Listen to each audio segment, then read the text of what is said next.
रामकृष्ण परमहंस जी के जीवन की एक कहानी बहुत विख्यात है। एक बार एक बहुत बड़ा साधु उनके पास पहुंचा और उनके पास पहुंच करके कहता है कि तुम अपने आप को इतना बड़ा संत बताते हो, रामकृष्ण परमहंस बताते हो, तो तुम क्या कर सकते हो? क्या कोई चमत्कार कर सकते हो? रामकृष्ण परमहंस जी ने कहा कि मुझे चमत्कार करने की जरूरत ही क्या है, मैं क्या कर लूंगा चमत्कार करके। उसने कहा फिर तुम संत ही नहीं हो, तुम परमहंस ही नहीं हो। मुझे जानते हो, मैं गंगा पर चल के दिखा सकता हूँ, चलो तुम भी गंगा पर चल के दिखाओ। जब रामकृष्ण परमहंस से उस साधु ने ये बात कही तो परमहंस जी ने कहा कि गंगा पर चलने के लिए तुमने कितनी मेहनत की? उसने कहा मैंने 20 साल घोर तपश्चर्या की है, जिसके बाद मैं गंगा पर चल सकता हूँ अब, और मैं अपने फरसे पर खड़े होकर मैंने तपस्या की 20 साल।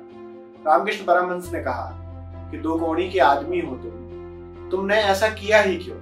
जब भी मुझे गंगा पार करनी होती है मैं नाविक को 2 पैसे देकर और गंगा पार कर लेता हूँ, उसके लिए 20 साल तपस्या क्यों करना? आखिर तुम शक्ति का कर क्या लोगे?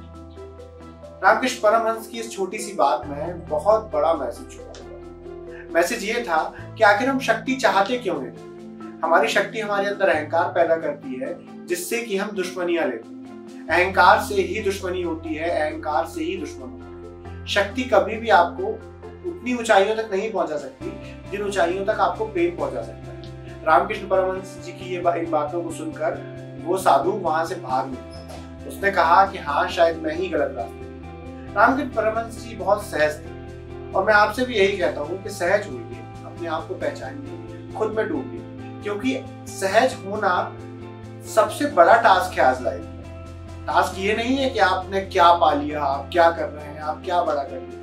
टास्क ये है कि आप सहज कैसे हो, आप बिल्कुल नॉर्मल कैसे हो। आपको बहुत ज्यादा दमफान नहीं करना है चीजों के लिए, लोगों के सामने भागना नहीं है, लोगों के सामने अपने आप को प्रूफ नहीं करना, क्योंकि आपने अगर खुद को अपने आप के लिए प्रूफ कर लिया वही लाइफ में काफी है। आखिर क्यों प्रूफ करना चाहते हैं आप? इन बातों को ध्यान में रखिए, देखते रहिए।